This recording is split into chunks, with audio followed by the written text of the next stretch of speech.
when you incubate 10 ideas, I don't know, that's the magic of Gödel. Prove me wrong. Maybe this is true, but unproven. Well, I'm just trying to say, if you take the same approach that it seems like a lot of the angel investors are taking now, which it doesn't take very much money to get something going, and you have to make a lot of bets, why not scale that down to the entrepreneur level and avoid taking any sort of, I would say if you can get a critical mass of people, so as I said, Right. if you get 10 brilliant engineers, we form an incubator and every one of us works on idea, and then if one of them wins, all 10 of us gets... Then we focus. Then we focus on it.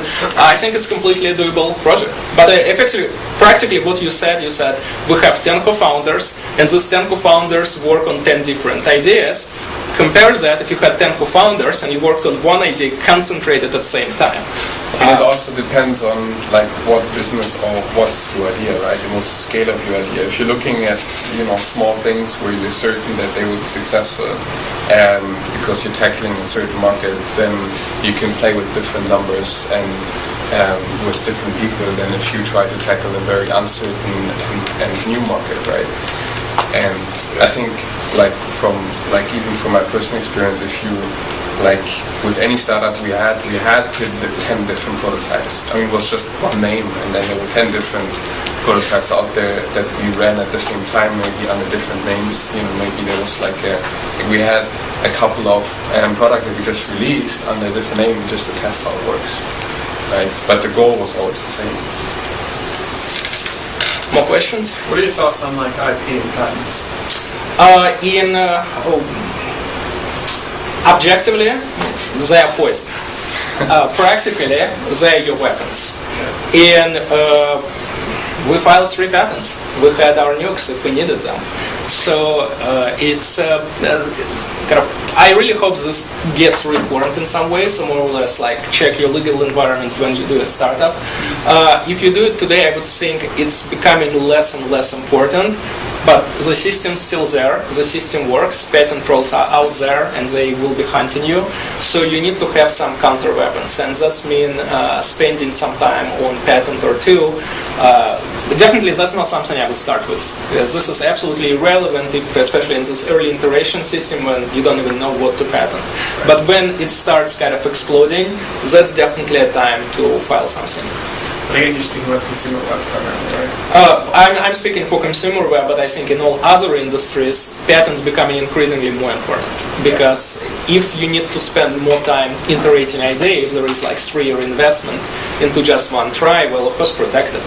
But the main problem today is with software patents. That's, I would say, it's a pain point. The Bilski thing, there was just a whole big issue about this within the last month, that they were hoping that they would finally get it overturned, and nothing changed. Yeah, but also most web startups, they have their pending patents, but in the end of the day, I mean, nobody really puts a lot of time and effort in this. Well, I'm not going to, I cannot disclose the name, but I know one of recently closed startups that did not succeed. It basically closed down, but the exit was fairly positive for investors because they simply sold their patent portfolio for many millions. So there was nothing, no products, no anything, just big set of patents. And what sounds like is they sold it to a company which is professional patent trolls, and these patents will be used. I think Apple just paid 40 or 50 million for some liquid metal patents too, right? Today. What do you have any take on what angel VC's appetite here is in Silicon Valley for investing abroad into internet? Well, in sense of broad bumper sticker statement, I would say very little, because you can sort of agree or disagree, but as people who spend lots of time in Silicon Valley, we have very strong belief that the valley gives startup so many unfair advantages that any startup starting outside of Silicon Valley, it automatically will suffer from comparative disadvantages, and therefore why would we invest money into startup which deliberately hurt themselves? Is that a statement in regards to consumer web, or? Well, I would say that statement for any startups that can be started in Silicon Valley. So I mean, maybe there are some industries which you cannot start in Silicon Valley. I don't know, maybe fashion, maybe or movies. For this, you probably not. No, or more. I'm thinking of more local solutions that might be internet based, but they don't. Groupon is from Chicago. Yeah, Groupon. Oh, but that's a consumer. I mean, you can deploy that. Okay, but at the same time, I mean, you can see some investors, some like VCs that start to reach out and build more and more offices like India and China. That's true. So they're definitely starting to do regional plays and reach out to regional markets. But kind of keep in mind the investors are different, and the value of having top-tier investor is actually huge as well, because there is plenty of third-tier investors. And I mean, of course, getting some money is better than getting no money.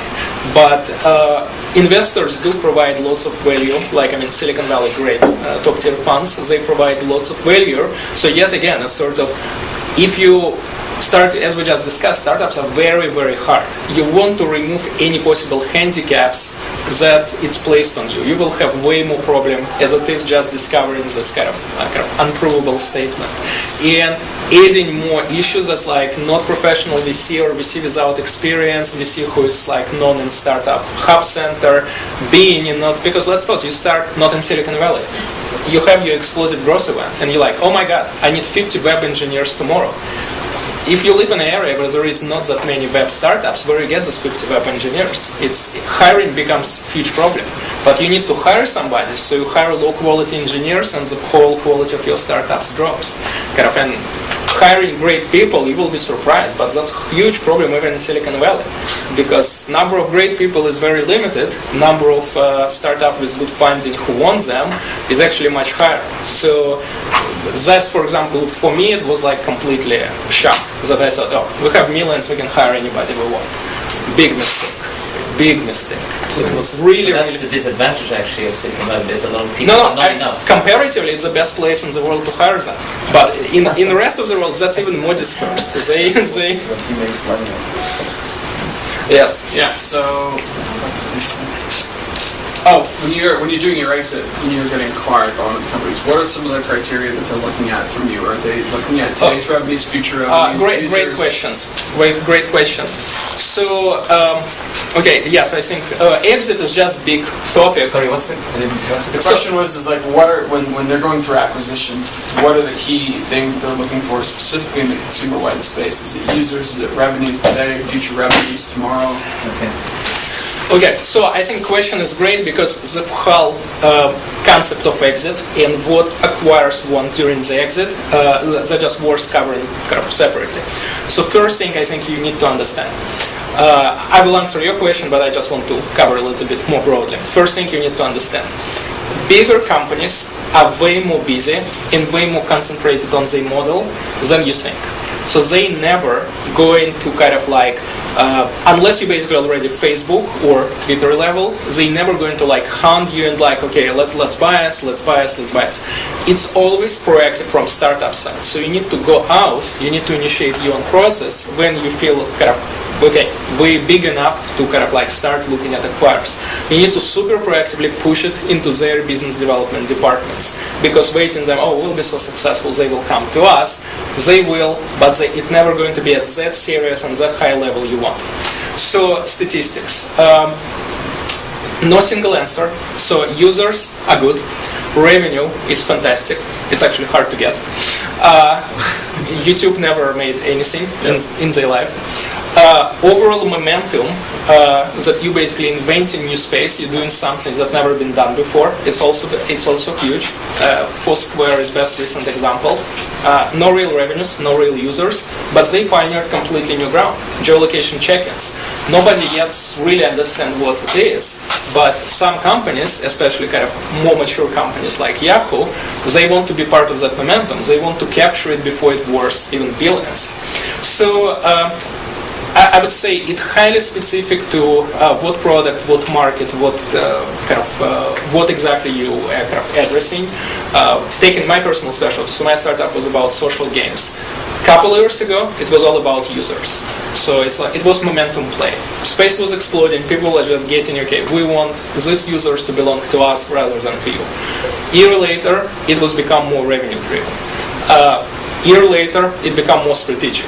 Increase the size of your development team, increase number of studios. So basically, it kind of create more sustainable long-term businesses. So it changes over time. Kind of it changes with the market. I would probably say definitely, unless you get this kind of momentum play, it's very hard to get. Next thing to focus on is users, and if users are not that great, then focus on revenues. But current yardstick, what I'm hearing in deals, you basically you sell at your current like 4x run rate revenues. So it's not X10 like we had during .com years and stuff like that. So in other words, if you make say like 2-3 millions per year, you can sell for 10, 12. Maybe if you push it for 15, but it will be just not that high multiplier of your revenue. How much of that is moving into the capability space? Because you talked a little bit about that, which is a game development. Are you seeing is it as much kind of the capabilities that you've built? Probably I would say the main criteria. Well, I remember that graph, Visham, that exponential growth graph. Yeah. The later you are on that graph, the smaller will be your multiplier.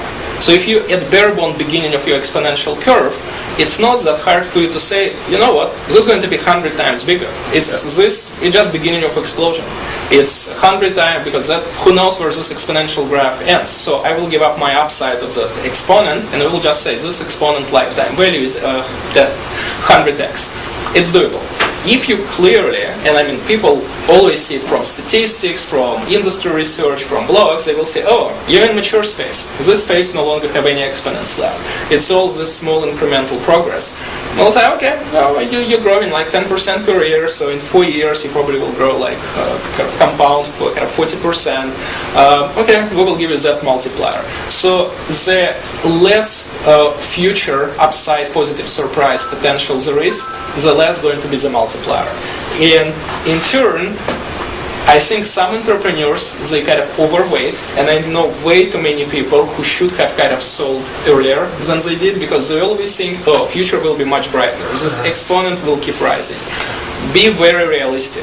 Lots of people don't sell when they should, and if you feel any sort of start of kind of like, oh, you know, market is slightly cooling down, our growth is slightly cooling down, it's worth exploring your exit possibilities, because that could be kind of your graph can keep growing, but relative graph of your time value to sell at specific point, that could be a local maximum to sell today rather than a year later. How do you start pursuing that discussion without seeming desperate? And what do you watch no, for? you don't seem desperate at all. Yes. No, you don't seem desperate at all, and you just basically locate heads of biz dev in these companies, and I mean they often go to the conferences, but to be honest, it's not that hard to find them through LinkedIn and other resources. And you just blindly go and you do cold introduction, and you just like yes, I'm this and this startup, we're doing this. Can we meet to explore opportunities to work together? And here's the interesting fact: you don't even have to concentrate on sale right away. You need to appear on this guy's radar, because for example, our sale, the team who bought us, we were talking with them informally for a year. It's like we become very, very well connected with them. So at that time, sale for various reasons, we did not pursue it. But a year later, they knew us, we knew them, and so let's do it. Yeah. That's kind of a follow-up to that. Do you have to worry about talking to them too early? I mean, if you're too early, and they might just kind of take the idea if you don't have users and. Basically, I would say don't unless you have this exponential explosion event.